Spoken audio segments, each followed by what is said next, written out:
Yokoso peeps, it's Oz. Happy Halloween and welcome to my Halloween video. In this video, I'll be telling you about 6 monsters to look out for in Japan. So awesome. This video is brought to you by all my Patreon supporters. Go Team Awesome! Before I begin talking about these stories, please make sure to subscribe to my channel because I'm almost at 24,000 subscribers. Also, please join my free newsletter. I send it out once a month. The link is in the information section below. If you subscribe to that newsletter, you will get videos that are not available on YouTube, as well as our free articles to read that are about Japan, both the dark and the bright side of Japan. Now, as you know, Japan is famous for monsters like Godzilla or ghosts like the girl in Ju-on or Sadako in The Ring. But I'm going to be talking about ancient Japanese ghosts from Japanese urban legends and folklore. There's actually hundreds of these monsters, ghosts, beasts, and mythical creatures, but I'm going to be talking about 6. Kuchisakiona. So the legend of Kuchisakiona actually started in Edo period in the 17th to 19th century, but it became really popular in the 70s, the 1970s. These stories of this monster lady hit newspapers and weekly magazines, and it was caused such a panic in Japan at the time that a lot of kids were scared to walk alone to school and back, so the PTA, the Parent Teacher Association, had to escort them or accompany them. There's different variations of the legend, but according to some of the stories that I read, it starts with a woman who was the wife of a samurai. However, she cheated on her samurai husband and she was caught being adulterous. As a punishment for her infidelity, her husband, the samurai, slit her face for her mouth from ear to ear. She was shamed and disfigured, and when she died, her ghost became a vengeful ghost. Her ghost continued to haunt Japan, and she would be out and about, and she'd be wearing a surgical mask, kind of like what all the Japanese people wear now, and the world wears now because of Corona. She would also carry a large metal object. Some people say it's a knife, other people say it's scissors or a scythe. And usually she'd be walking around the town looking for victims, most of whom were children. She would walk up to a victim and she would ask, "Am I beautiful?" And if the person replied no, she would slash them and kill them. If they replied yes, she would then remove her mask, showing her disfigured mouth and open bloody wounds and gashes and all her nasty teeth. Then she would ask again, "Am I beautiful?" And if they answered no, she would of course once again slash them and kill them. However, if you answered yes, she would spare your life, but she would use her weapon to slit your mouth from ear to ear. However, there was a way to escape Kuchisakiona. When she asked, "Am I beautiful?" instead of saying yes or no, if you kind of did something that was kind of like an ambiguous answer, she would get confused, and that will give you time to run away. Another version of the story says that instead of answering, if you give her caramel candies or throw caramel candies on the floor or money on the floor, when she reaches down to pick them up, you have a chance to escape. Either way, because Kuchisakiona wore a mask, it was hard to tell who she was until it was too late. Kappa are these weird mythical creatures that live in rivers and ponds across Japan. They are part amphibian and part human. Their skin is green and scaly, they have webbed feet and arms, and they also have a large shell on their back, similar to a turtle. They also have a dish indentation in their head where they place water. This is the source of their power and it must remain wet at all times. Though they're the size of children, they're actually powerful, much stronger than even men. They thrive in the water, they're excellent swimmers, and for some reason they have 3 anuses. They're known to be weak on land, which is why they mostly stay in the river. According to Japanese legend, kappas are actually very intelligent and very mischievous. They love eating cucumbers and the innards of humans. They do a lot of weird things, like sometimes they make loud farting noises in public, or they look up women's kimonos. But other times they hate cows and horses, and they usually attack them. So although kappas are not that dangerous outside of water, it's in the water where they're the most dangerous. So if you're swimming in the water, they will attack you. Especially children and women, they love to attack them and eat them. While someone is in the water or while they're swimming, they'll come up from underneath and they'll bite your anus and they'll pull you in underwater until you drown, and then they will eat your remains. But despite being so violent against humans, they can also be very loyal and friendly. So it's said that if you meet a kappa on land, the best thing to do is to greet it and to bow politely as low as possible. And because kappas are so honorable and loyal, they will bow back. And when they bow down, the water that's in their dish in their head will fall out and they'll grow weak. This gives the humans the upper hand, and if you offer them water and you offer to hydrate them again, they will forever be loyal to you. And Japanese people really believe in the kappa so much that even to this day in the summer festivals, they offer cucumbers as an act of kindness toward kappa. Akamanto. Aka means red and manto means cape.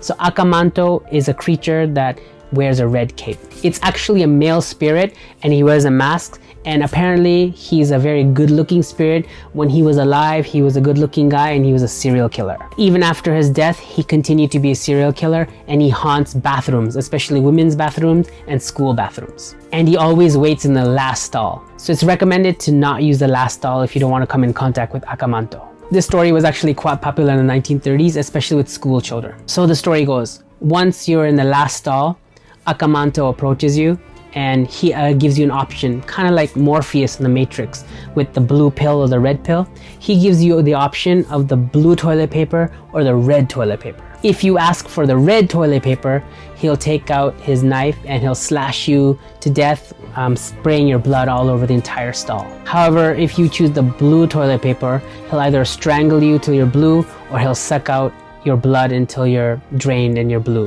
Now the story says that some people try to trick him and try to use another color like white or yellow or purple or green or something, but they say that if you do that, he sucks you into the toilet, into the mouth of hell. Apparently the only way to really escape him is once again not to answer and just try to get out of the stall and escape.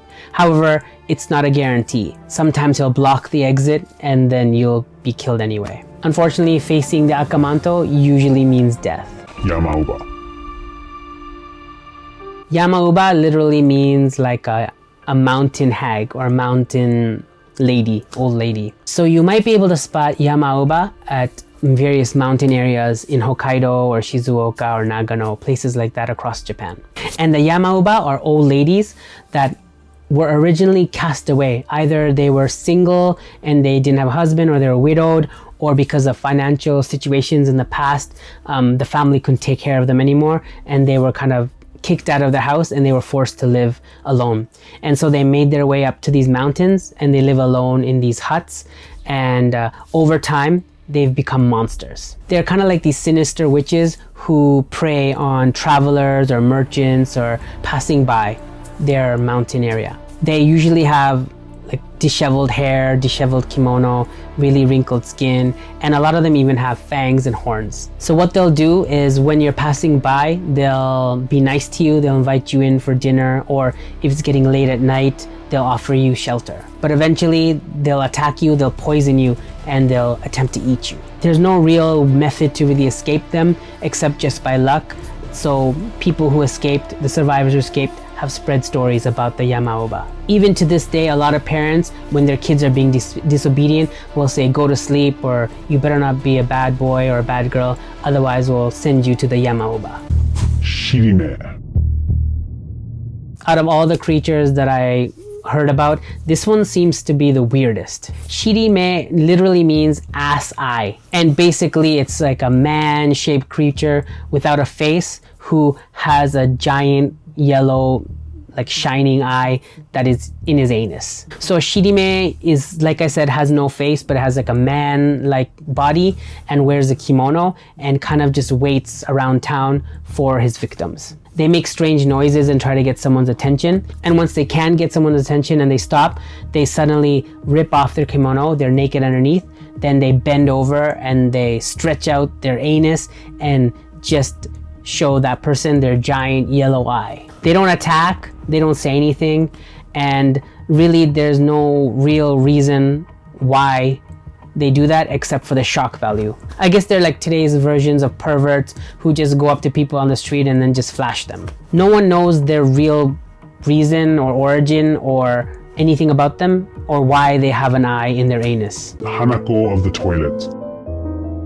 So similar to Akamanto, hanako also haunts the toilets, specifically the girls' toilets in schools. This legend actually began in the 1950s after the war, and they said that Hanako was actually a little girl who died while she was hiding during a World War II raid. Other people say that she was killed by either her family or somebody in a toilet, which is why she haunts the toilet. She's a young girl, probably of elementary school age. She has like a bobbed haircut and she wears a red dress or a red skirt. The difference between Akamanto and her is where Akamanto is waiting for victims, Hanako only comes when she's summoned. To summon Hanako, you go to the girls' bathroom and you go to the third stall and you knock 3 times. And then you ask, "Are you there, Hanako-san?" If she's there, she'll reply and you'll see a bloody hand come out and pull you into the toilet. Pulling you into the toilet will bring you into the mouth of hell. There's alternative stories, and in some stories,